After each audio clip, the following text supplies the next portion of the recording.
Muy buenos días, seguidores del periódico El Titular. Un gusto saludarlos desde la ciudad de Santa Cruz de la Sierra para Bolivia y el mundo, hasta donde llegue el maravilloso poder de las redes sociales. En esta jornada de martes 4 de noviembre del año 2025, estamos en vivo y en directo. Les habla Vidal Dorado. Nuestra invitada del día de hoy, la doctora Erika Oroza. Un gusto saludarla. Buenos días. Vidal, un gusto estar como siempre. Gracias, es un placer para nosotros poder contar con su análisis. Camino a la presidencia, las señales que ha dado el presidente electo de Bolivia, Rodrigo Paz Pereira. Escuche usted, 3.100 millones de dólares de organismos internacionales para inyectar en los próximos 30 días. Eso es lo que ha conseguido en su viaje a Estados Unidos estos últimos días y lo ha comunicado de forma oficial él a través de sus redes sociales. ¿En qué se debe emplear? ¿Cuál es el destino de estos recursos? ¿Cuáles son los intereses que hay de por medio? Doctora Erika Oroza, ¿cuál es su percepción de este anuncio que ha hecho el presidente electo? A ver, ese ingreso de fondos a Bolivia a través de los créditos distintos que puede conseguir, eso diríamos nos demuestra de que evidentemente ha hecho las gestiones necesarias para poder generar una dinamización de la economía a través de la circulación de esos fondos, porque esos fondos obviamente no se quedan ahí parados, sino que van a ir para sueldos, salarios, ver el tema de respaldo financiero, ¿no? Porque finalmente no hay más de dónde, diríamos, si no es a través de acudir a los organismos internacionales para que puedan dar crédito. Eso por un lado. Por el otro lado, tiene que a partir de enero, ¿no?, ver el tema ya de si levanta, no levanta la subvención a los carburantes. Yo veo de que va a ser un panorama complejo, sí, va a ser un panorama complejo, pero creo que no difícil también de manejar. Mucho va a depender del control que se pueda tener en el campo social, en lo político y en lo económico. Eso es fundamental para la estabilidad en el gobierno de Rodrigo Paz. Estamos conversando con la doctora Erika Oroza precisamente sobre el camino a la presidencia que está marcando a el presidente electo de los bolivianos, Rodrigo Paz. Miren ustedes, ha anunciado a través de sus redes sociales, oficialmente se han conseguido 3.100 millones de dólares para inyectar a la economía nacional. Pero uno se pregunta, ¿qué va a significar esto? Es decir, ¿se va a endeudar el país? ¿Se pone en riesgo la economía? ¿Cuánto tiempo van a durar esos 3.100 millones de dólares? ¿En qué se van a gastar? ¿Será suficiente o volveremos nuevamente a un crédito? Además, dice la doctora Erika Oroza, a partir de enero tiene que pensar si es que se mantiene o no la subvención. Ya tiene que ir con las medidas. ¿Qué medidas va a tomar, por ejemplo, con relación a los carburantes? ¿Va a continuar la subvención? ¿La va a levantar? ¿Cuál va a ser la metodología para levantarla? ¿Será de un golpe? ¿Será progresivo? Son aspectos que tiene que ver su gabinete, ¿no? Porque el tema económico, como lo he manifestado también en muchas ocasiones, no es un tema matemático, que si bien la economía utiliza esa herramienta, sin embargo tiene que ver mucho con lo social, tiene que ver mucho con lo político, con lo cultural, hasta con lo emocional y la percepción de la propia gente. ¿Es bueno, es malo recurrir a los créditos internacionales? Yo creo que en la situación que tiene Bolivia, yo creo de que no es que sea bueno, sino que es una necesidad. O sea, es como cuando en tu casa te falta comida. O sea, tenés que irte a prestar, aunque sea del vecino, dinero, porque si no tus hijos mueren de hambre. Entonces es una necesidad, hay una necesidad imperiosa de poder dinamizar la economía, que los circulantes anden y de reactivar finalmente esa economía que está muy maltrecha. ¿Será suficiente este préstamo de 3.100 millones de dólares? Yo creo que no es suficiente. Yo creo que la economía del país está absolutamente devastada. Está devastada y lo que hay que hacer es reconstruir, recomponer lo que nos ha dejado estos 20 años de administración. ¿Qué fin, qué uso se le debería dar a estos recursos económicos que han sido prestados? pensando en las prioridades en Bolivia. A ver, lo que pasa es que hay un presupuesto general que ya ha sido aprobado. Hay una burocracia obesa, pesada, que tiene que ver con los empleados públicos. Tiene que verse también con la reactivación del agro, porque finalmente es una necesidad imperiosa de poder tener otro tipo de ingresos económicos que no sea, por ejemplo, ya el tema del gas, porque lamentablemente también está escaseando acá en Bolivia la posibilidad de poder dinamizar la economía a partir justamente de este tipo de recursos económicos que trajeron mucha bonanza en Bolivia estos 20 años, pero que lamentablemente hoy ya no hay más, no hay más. O sea, Bolivia no tiene de dónde. O sea, Bolivia no tiene de dónde. Ahorita, ¿qué puede ofrecer?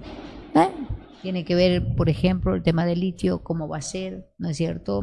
Ver el tema de nuevos pozos, ¿no?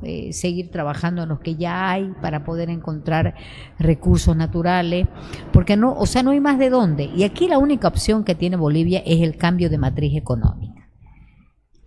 Tiene que salir Bolivia de una economía extractivista y convertirse en una economía productiva, ¿no? Tiene que haber, diríamos, también un desarrollo de la industria acá, promoverla la misma, tener enlace con todas partes del mundo para poder justamente acceder a los mercados, y ahí es donde va a jugar un rol muy importante el servicio exterior. Sin lugar a dudas. ¿Y cómo lo ve al presidente con estas primeras acciones que ha tomado, viajar al exterior, conseguir recursos económicos? Su gabinete, suenan algunos nombres de algunos conocidos en campaña, otros que pertenecen a otro partido, como el de Samuel. Por allí se dice que Tuto tiene 2 ministerios también. ¿Qué opina de el círculo del que se está rodeando Rodrigo Paz? A ver, yo creo mucho en el tema de que las personas que vayan a ejercer la función pública tengan la vocación de Estado, que no sea simplemente una vocación y un crecimiento personal que persigan. La vocación de Estado es fundamental porque eso nos lleva a tener también no solamente mejores vínculos con el gobierno, a los ciudadanos, sino también a que las necesidades y demandas sean satisfechas. Y evidentemente es una gestión necesaria que tenía que haberla hecho porque obviamente las arcas del Estado están vacías. ¿Son los mejores hombres estos de los que se está rodeando Rodrigo? Lo veremos en los hechos. Uh-huh. Ahorita es muy pronto para decir si son buenos o son malos. Lo veremos en los hechos. Y lo primero que podríamos, o sea, no conozco los nombres específicamente, no los conozco, pero para mí sería suficiente ver su trayectoria de vida, su moralidad, su honestidad, su transparencia, su vocación de servicio con el Estado, su compromiso también con la ciudadanía. Eso es fundamental porque el ciudadano está esperando resolver sus problemas. Lo veremos en una próxima evaluación, aquello, doctora Erika Orosa.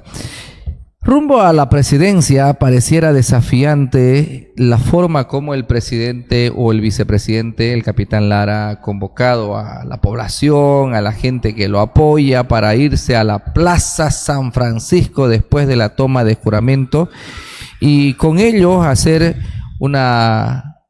un compromiso. A ver, ¿cómo ve usted este desafío del capitán Lara? A ver, un presidente, un político no puede desconectarse de la ciudadanía. No puede, no debe hacerlo, no debe. Puede, pero no debe.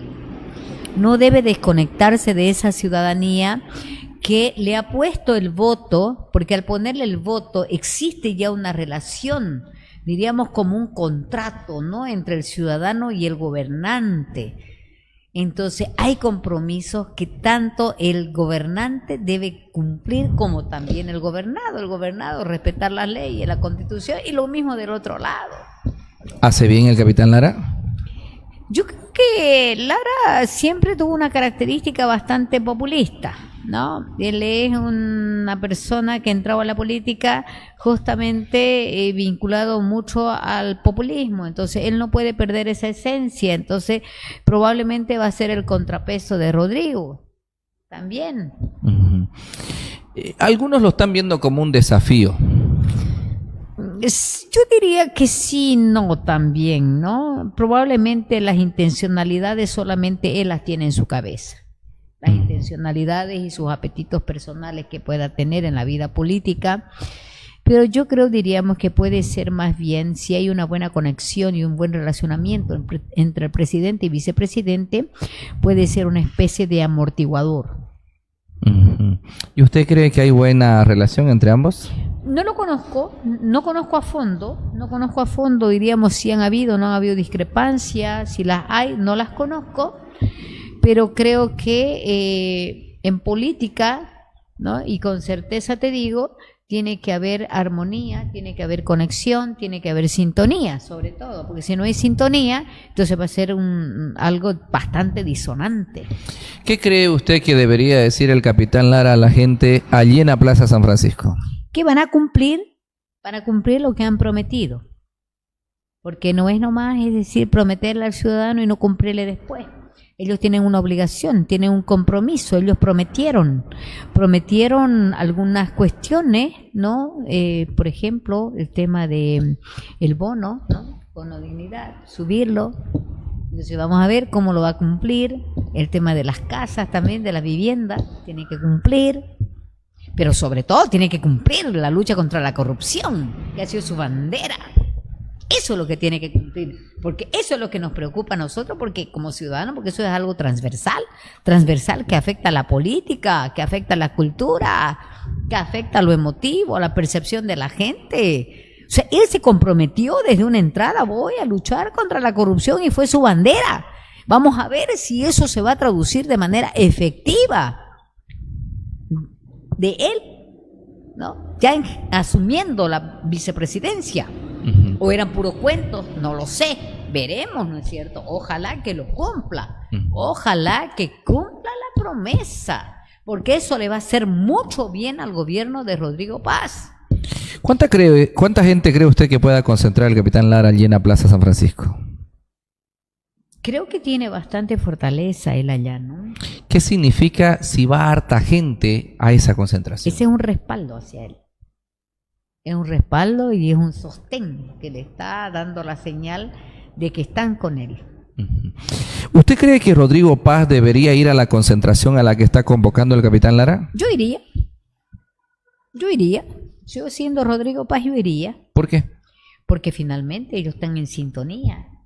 Ello es, diríamos, como un matrimonio, es como cuando, es decir, el esposo no la quiera llevar a la esposa, ¿no? A un evento.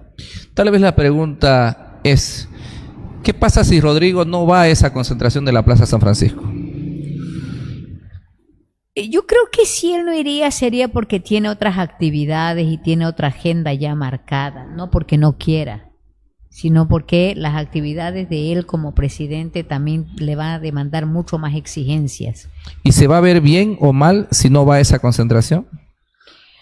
Yo creo de que yo no lo analizaría si se ve bien o si se ve mal. Yo diría de que esa es una cuestión de actividades que es una decisión del vicepresidente Lara, que la ha tomado hacerla, probablemente no consultando o consultando la agenda del presidente, en este caso Rodrigo Paz, y de no ir, obviamente se va a deber a exigencias que tiene sus propias funciones como presidente del Estado. Bueno, como ciudadanos, como bolivianos de aquí para adelante, porque ya estamos camino a la presidencia, este fin de semana vamos a tener nuevos gobernantes, ¿qué espera, cree usted, del país de este nuevo gobierno que próximamente va a asumir? A ver, nosotros lo que esperamos es de que el ciudadano sea gobernado bien, que los abusos, excesos y arbitrariedades que se han manejado estos 20 años atrás queden en el pasado y se abra un nuevo periodo que sea de prosperidad, de que sea de cohesión social, que sea de sintonía entre los ciudadanos, donde esa fragmentación, esa atomización ciudadana que nos provocaron por polarización absurda, porque para mí fue una polarización absurda, donde se beneficiaron muy pocos y el resto quedó maltrecho, ¿no? Maltrecho económicamente, porque estamos los ciudadanos maltrechos económicamente. Lo último, doctora, es muy importante entender lo que ha pasado el 19 de octubre y que aquí en Santa Cruz nuestros liderazgos, la población misma, porque la población votó diferente en Santa Cruz, ¿no? No acompañó con la decisión del pueblo boliviano o el resto del pueblo boliviano. ¿Cómo podemos desde Santa Cruz, desde nuestros liderazgos, desde nuestras instituciones, acompañar este proceso? Por ejemplo, se dice que los empresarios, los agropecuarios, los productores cruceños ya están prácticamente en onda. A ver, lo que pasa es que, el empresario es agnóstico doctrinario. O sea, ellos tienen un determinado propósito dentro de lo que son sus actividades. Y me parece natural, además, y legítimo. Entonces, ellos, en la medida de que haya la apertura de un gobierno, llámese cualquiera, ¿no?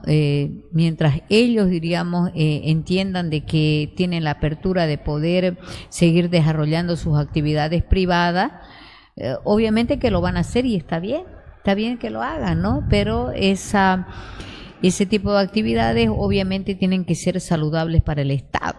Uh-huh.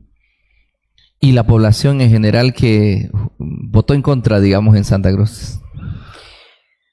Yo creo que nadie debe oponerse cuando un gobierno lo hace bien. Si un gobierno lo está haciendo bien, no tendría por qué oponerse.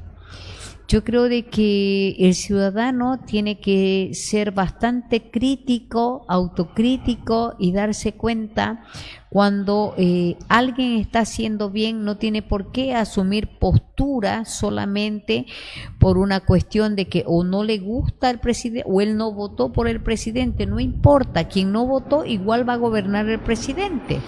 Yo le hago esta pregunta, doctora, porque para nosotros es importante que el ciudadano entienda de que en los próximos meses habrán discursos encendidos con miras a las subnacionales, alcaldes, gobernadores, concejales, asambleístas, y pareciera que no va a haber un gobierno al cual atacar como ha sido durante todas las otras campañas electorales, porque el gobierno es nuevo, se está ensayando, tiene derecho a la oportunidad de arrancar. Entonces, el ciudadano, ¿cómo tiene que lecturar a los próximos políticos que vengan a ofrecerle de repente algo sobre la base de lo que dejó el MAS? A ver, yo no lo veo tan así, ¿no? O sea, yo veo de que desde el día 1 hay un gran reto por parte del gobierno actual. Uh-huh. Tiene un gran reto y es de reconstruirlo al Estado.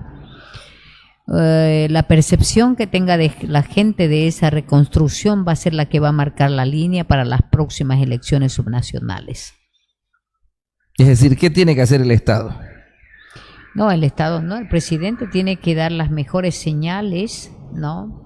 Tiene que hacer que la gente perciba de que se está haciendo las mejores gestiones para poder reconstruirlo al Estado. El Estado está bastante maltrecho, el Estado es un Estado en escombro y que hay que reconstruirlo. Desde PDC y el futuro gobierno ya se están elaborando listas de candidatos para asambleístas, para concejales, para alcaldes y hasta para gobernadores. ¿Usted ve bien que el gobierno que está entrando en noviembre también participe de las elecciones subnacionales, es decir, para la gobernación y la alcaldía? Pero claro que sí, ¿por qué no? Es democracia. No, claro que tiene que participar. No se perderá en... No, porque los actores van a ser otros. Ahora, es decir, que los actores que entren tienen que estar en sintonía con el proyecto y con la propuesta de reconstruirlo al Estado. O sea, es saludable. ¿Por qué va a ser negativo? No, para nada. Perfecto. Eso significa que el discurso de nuestros candidatos tiene que estar en la línea del gobierno. Tiene que estar en la línea de la reconstrucción del Estado. Eso. Ya, del Estado, llámese en lo departamental, en lo municipal, porque también en Santa Cruz tenemos grandes problemas, no resueltos y empeorados. Entonces, de alguna manera, es decir, los candidatos tienen que buscar la forma cómo ir subsanando y mejorando las condiciones de vida de los ciudadanos. O sea, no podemos seguir nosotros en la permanente conflictividad absurda, polarización absurda, que solamente se benefician 4, el resto no cuenta. Perfecto. Me encanta siempre conversar con usted, doctora. Muchas gracias por venir el día de hoy. Gracias. Que tengan una Buen excelente día. semana. Corta Igualmente, la semana. pero semana al fin. Gracias, seguidores del titular. Si vieron esta entrevista, compartan, comenten para llegar a más personas. Desde la ciudad de Santa Cruz de la Sierra les habló Vidal Dorado. Permiso.